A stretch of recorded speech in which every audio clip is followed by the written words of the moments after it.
ਖਬਰਾਂ ਦੇ ਵੱਲ ਆਈਏ ਸ਼ਰਮਾ ਜੀ, ਸ਼ੁਰੂਆਤ ਕਰੀਏ ਆਪਾਂ ਅਯੁੱਧਿਆ ਦੇ ਰਾਮ ਮੰਦਿਰ ਤੋਂ। ਇਹਦੇ ਗੋਲਕ ਚੋਂ 7 ਕਰੋੜ ਦੀ ਚੋਰੀ ਦਾ ਸਵਾਲ ਖੜਾ ਹੋ ਗਿਆ ਜੀ।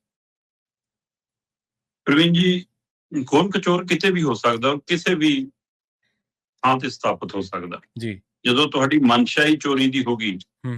ਫਿਰ ਤੁਹਾਡੇ ਲਈ ਧਾਰਮਿਕ ਸਥਾਨ ਕੀ ਤੇ ਬਾਜ਼ਾਰ ਕੀ। ਚੋਰੀ ਰੁਪਈਏ ਦੀ ਕਰੋ, ਲੱਖ ਦੀ ਕਰੋ, ਕੱਖ ਦੀ ਕਰੋ, ਚੋਰੀ ਤਾਂ ਚੋਰੀ ਹੈ। ਚੋਰੀ ਸਹੀ ਹੈ।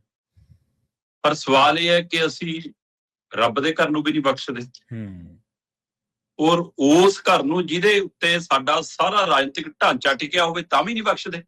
ਸਹੀ ਹੈ ਜੀ। ਭਗਵਾਨ ਰਾਮ ਜੀ ਦੇ ਨਾਂ ਦੇ ਉੱਤੇ ਜਿੰਨੀ ਰਾਜਨੀਤੀ ਭਾਰਤ 'ਚ ਹੋਈ ਹੈ, ਮੈਨੂੰ ਲੱਗਦਾ ਕਦੇ ਕਿਸੇ ਰੱਬ ਦੇ ਨਾਂ ਦੇ ਉੱਤੇ ਇੰਨੀ ਰਾਜਨੀਤੀ ਕਿਤੇ ਨਹੀਂ ਹੋਈ।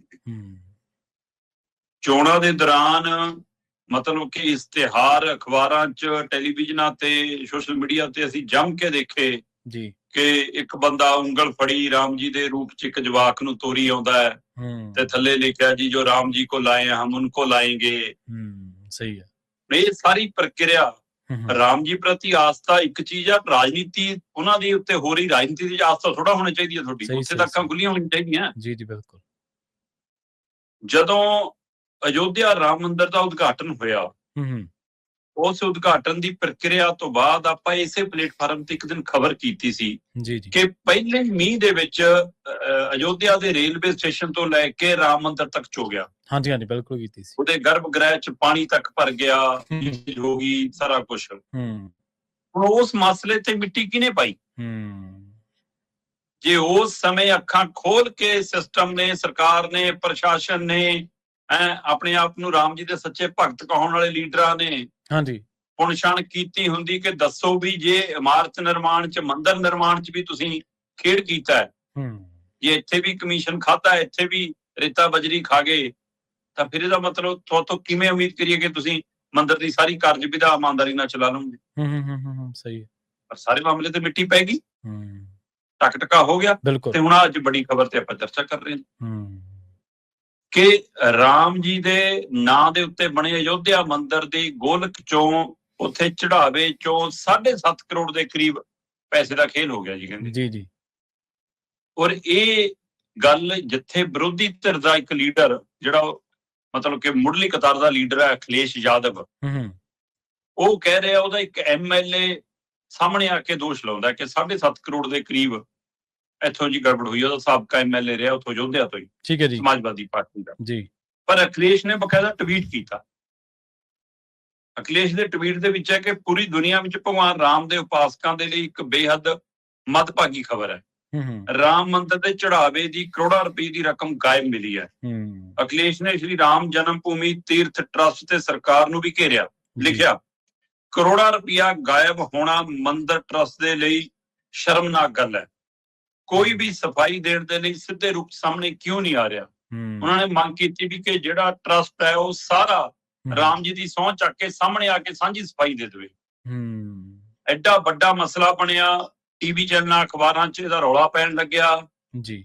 ਟਰਸਟੀਆਂ ਦੇ ਵਿੱਚੋਂ ਜਿਹੜੇ 11 ਮੈਂਬਰੀ 21 ਮੈਂਬਰੀ ਟਰਸਟੀ ਨੇ, ਉਹਨਾਂ ਚੋਂ ਇੱਕ ਮੈਂਬਰ ਜਿਹਦੇ ਉੱਤੇ ਸਭ ਤੋਂ ਵੱਧ ਉਂਗਲ ਧਰੀ ਜਾ ਰਹੀ ਸੀ, ਉਹ ਲੰਮੇ ਸਮੇਂ ਬਾਅਦ ਸਾਹਮਣੇ ਆ ਕੇ 40 ਸਕਿੰਟ ਦੀ ਇੱਕ ਸਫਾਈ ਦਿੰਦਾ ਤੇ ਉਹ 'ਚ ਕਹਿੰਦਾ ਕੀ ਹੈ ਕਿ ਸਾਡਾ ਤਾਂ ਆਡਿਟ ਹੁੰਦਾ ਜੀ, ਬੈਂਕ ਅਧਿਕਾਰੀਆਂ ਦੀ ਹਾਜ਼ਰੀ 'ਚ ਅਸੀਂ ਪੈਸੇ ਗਿਣਦੇ ਹਾਂ ਜੀ, ਸਾਡਾ ਆਡਿਟ ਹੁੰਦਾ, ਗੱਲ ਖਤਮ। ਜੀ। ਮਤਲਬ ਐਡਾ ਗੰਭੀਰ ਮਸਲੇ ਦੀ ਸਫਾਈ ਸਿਰਫ 40 ਸਕਿੰਟ। ਇਹਦਾ ਮਤਲਬ ਉਹ ਗੱਲ ਕਹਿਣ ਲਈ ਵੀ ਕਿਤੋਂ ਮਨਜ਼ੂਰੀ ਲਈ ਹੈ, ਕਿਤੋਂ ਹਾਂ ਕਰਾਈਏ ਕਿ ਜੀ ਇੰਨਾ ਬੋਲਦੀ ਹੈ, ਪਾਸ ਹੋ ਕੇ ਆਇਆ। ਸਹੀ ਹੈ।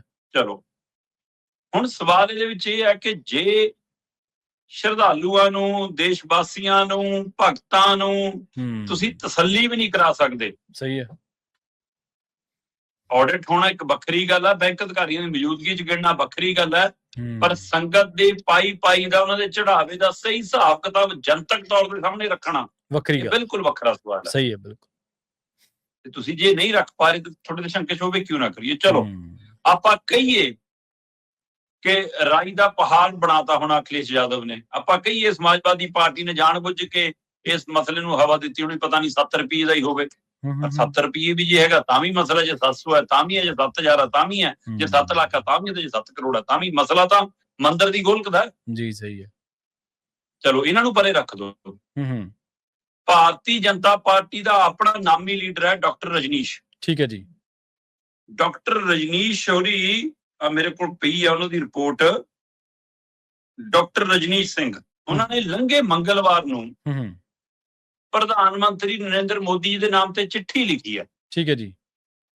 ਚਿੱਠੀ ਲਿਖ ਕੇ ਉਹਨਾਂ ਨੇ ਕਿਹਾ ਕਿ ਪ੍ਰਧਾਨ ਮੰਤਰੀ ਜੀ ਕਿਰਪਾ ਕਰਕੇ ਟਰਸਟ ਦੇ ਵਿੱਚ ਚੱਲ ਰਹੀਆਂ ਗੜਬੜੀਆਂ ਦੀ ਸੀਬੀਆਈ ਜਾਂਚ ਕਰਾਓ। ਉਹ ਤਾਂ ਇਹਨਾਂ ਦਾ ਹੀ ਬੰਦਾ ਨਾ, ਉਹ ਤਾਂ ਇਹਨਾਂ ਦਾ ਜੀ। ਔਰ ਜੋ ਜਾਣਕਾਰੀ ਸਾਡੇ ਕੋਲ ਹੈ ਜੀ, ਉਹ ਕਹਿੰਦੇ ਪੀਐਮਓ ਹਾਊਸ 'ਚ ਹਲਚਲ ਹੈ, ਘਬਰਾਹਟ ਹੈ ਕਿ ਜੇ ਮਾਮਲਾ ਵੱਡੇ ਪਲੇਟਫਾਰਮ ਰਾਹੀਂ ਫੈਲ ਗਿਆ ਕਿਤੇ ਤਾਂ ਸਾਡੀ ਸਾਰੀ ਭਗਤੀ ਦੀ ਸ਼ਰਧਾ ਦੀ ਹਵਾ ਨਾ ਨਿਕਲ ਜਾਵੇ। ਸਹੀ ਹੈ।